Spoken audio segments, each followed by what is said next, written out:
The Hollow Creek Bus Crew. No one could ever agree on who first mentioned Hollow Creek. By the time the rumor made its way around the diner, it had already grown teeth. A road that didn't stay in one place. A creek that glowed blue is what this was. When the nights turned cold, and a one-room schoolhouse that refused to burn, even after a fire had swallowed everything around it. Gail said the lights were swamp gas, but Karen insisted some gases could sing. Holly, who never believed anything until it fogged her camera lens, wanted a little bit more proof.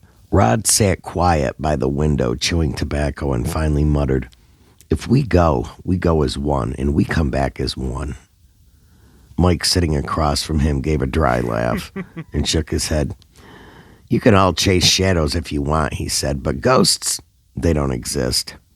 There's always a reason for things. You just haven't found it yet." They met at dusk behind the diner. A fog pooled along the pavement like the earth was exhaling. The bus waited beneath the lone streetlight, its pale yellow paint faded to parchment, its mirrors beaded with dew, the windows already fogged from the inside. Panda climbed behind the wheel, pumping the brake until the compressor hissed. "She's old," he said, "but she'll take us."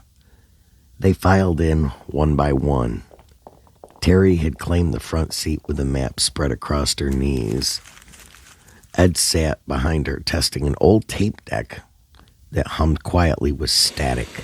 Sarah and Jess shared a seat near the middle, whispering jokes that they didn't finish, and Joe carried a heavy metal flashlight that clanked when it hit the floor. Sue took the last bench by the rear emergency exit, lighting a cigarette, of course, and blowing smoke through the cracked window. Leah and Amy shared the first row, while Selena sat just behind them, knees tucked close to her chest. The two Tiffanys sat apart on each side of the aisle, pretending not to notice the other. Duska and Cindy whispered about old legends, ghosts that answer when you speak your full name aloud. Deanna cracked a glow stick and looped it around her wrist for luck. Sherry pulled a blanket around her legs, and April hummed a slow, steady tune that sounded like a heartbeat. Diane leaned across to show Lisa an article she'd found about the Hollow Creek fire. Brenda and Gina quietly debated which way the water flowed through the valley, while Jan circled their guesses on a wrinkled map. Tanya sat in the center with her recorder glowing red, and Captain boarded next, Rain still clinging to his coat, eyes sweeping the fog as if counting shapes in the dark. Mary slipped in quietly behind Gail and Karen, hands folded around her silver cross. Rod was the last to climb aboard, tucking his tin of chew into his pocket as Sue exhaled her smoke through the open door. "God help the fool who looks back," he said, closing the door behind him. Mike followed close behind, shaking his head. "You people are unbelievable," he said under his breath. "A foggy night, a busted bus, and now ghost stories? You're going to scare yourselves into seeing headlights." Scott turned the key and the engine shuddered like an old animal waking up before finding its rhythm. The diner lights disappeared into the fog. At first it was only chatter in headlights. Branches scraped the sides of the bus like long fingernails dragging across metal. Holly filmed her reflection in the window, hoping to catch something that wasn't hers, as Gail poured coffee from a thermos and passed it forward. Karen rubbed her palms together and whispered that the air felt electric. Then the radio came to life. A woman's voice drifted through, flat, steady, almost patient. Next stop. Hollow Creek School. Scott frowned and twisted the dial. "It's not connected to anything," he said. But the voice came again, slower, stretching out the spaces between each word. Amy leaned forward. "Did it say school?" Rod's eyes narrowed. "It's taken roll," he said. And the words turned, the air extremely heavy. Mike looked up from his seat. "Radios pick up old signals sometimes," he said quickly, trying to sound sure. "Weather bounce, frequency, ghosting, it's nothing." Outside, the fog began to move against the wind, sliding past the windows as though it wanted in. Duska and Cindy went silent, mid-whisper.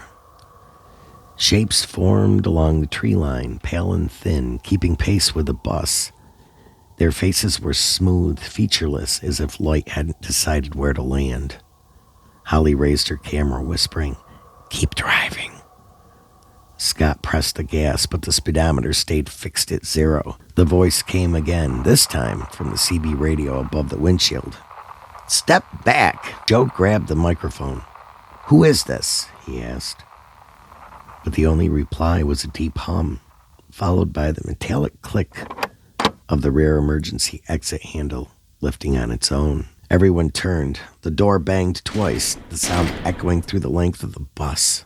Sue crushed her cigarette beneath her boot and stood. "Nobody touched that," she said. Rod's voice came faint through the CB. "Don't stop for it." Leah looked at him confused. "Rod, you're right here." But he wasn't. At least, not the one speaking. Outside, 2 red lights flared in the fog, twin brake lights moving closer. Another bus. Same model, same number, identical in every detail. "Scott," Karen whispered. "That's our bus."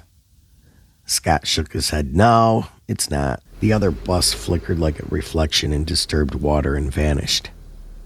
Mike rubbed his temples. "No way. There's a trick in the fog. Mirage, reflection, something with lights. It's physics. It has to be." The road dipped sharply into a hollow. Water ran black beneath them. A bridge appeared through the fog, wooden rails slick with moss. On the far bank stood a small building leaning against the trees. "The school," Mary said softly. Scott braked the bus, creaked to a stop. "Stay here," Gail said. "We'll look." Karen followed and Holly grabbed her camera. Ed brought the tape deck and Rod joined them, chewing quietly. Sarah and Jess hesitated before rising. Then Sue followed. The others stayed behind, faces pale in the half-light. The bridge groaned beneath their feet.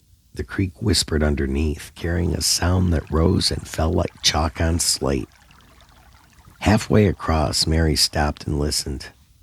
"They're counting," she said.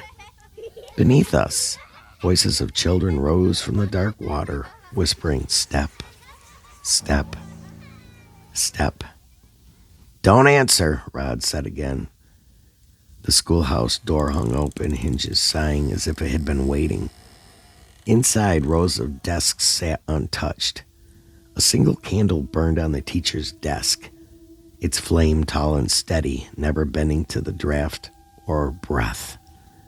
The chalkboard behind it was mostly wiped clean, except for one deep word scratched into it. Present. Ed's recorder clicked, then hissed, then played back a voice that wasn't his own. Gail, she froze. Then the next name, Karen, then Holly. The sound filled the room, hollow but human. They gathered around the front desk. A roll call book lay open, its pages filled with neat handwriting. "Every one of our names was there," Leah said. Leah, Terry, Ed, Scott, Amy, Selena, Tiffany H., Duska, Holly, Cindy, Deanna, Karen, Sherry, Gail, Sarah, Rod, April, Diane, Jess, Lisa, Brenda, Gina, Jan, Joe, Sue, Tanya, Captain, Mary, and Mike. Mike stepped forward, staring at the ledger. "That's not possible." "This is paper. There's no reason it should know my name." His voice trembled, the disbelief cracking at its edges. The ink beside his name began to bleed, spreading into the page as though the word itself were dissolving. The bus horn blared outside, one long, drawn-out note. They ran. The headlights burned through the fog, but the driver's seat was empty. The bus rolled forward, slow and deliberate, as if pulled by invisible hands. Scott jumped aboard, slamming his foot on the brake. "It won't stop." Rod grabbed his arm. "Let it go," he said quietly. The fog pulsed blue and the creek below shimmered like glass. Mary stood at the bridge's edge. "It's not leaving," she whispered. "It's remembering." The bridge groaned, bowed, and then the bus tilted nose first, easing forward into the light until it was gone. No splash, no sound, just absence. When the fog lifted, the bridge was empty. They woke at dawn on solid ground. The air was too clean. No mud, no water, no smoke. The bridge was gone. Even the creek was gone. Holly stood at the edge of a dry ravine, camera hanging useless from her hand. "Did we dream it?" she asked. Gail shook her head. "Dreams don't leave silence like this." Rod spat tobacco into the dirt. "It found the road home," he murmured. Mike stood beside him, staring at the empty space where the bridge had been, his face pale. "I don't understand," he said softly. "There's no logic to it. There has to be something we missed." But there wasn't. Mary opened her palm. In it lay a small crumbling piece of chalk, etched with one word: present. She let it fall. The fog folded over it, and it disappeared. Every October, drivers say they see an old yellow bus idling near the quarry road. Its door stands open, lights faintly glowing orange inside. If you get close enough, you can hear the names, not in order, not every name every time, but enough to know it remembers. Gail, Karen, Holly, Rod, Ed, Terry, Sarah, Jess, Leah, Amy, Selena, Tiffany, Tiffany H., Duska, Cindy, Deanna, Sherry, April, Diane, Lisa, Brenda, Gina, Jan, Joe, Sue, Tanya, Captain, Scott, Mary, and Mike. And sometimes, when the fog thickens and the air smells faintly of chalk and fuel, one more word drifts out across the empty road. Soft, patient, waiting. Next stop. Next stop!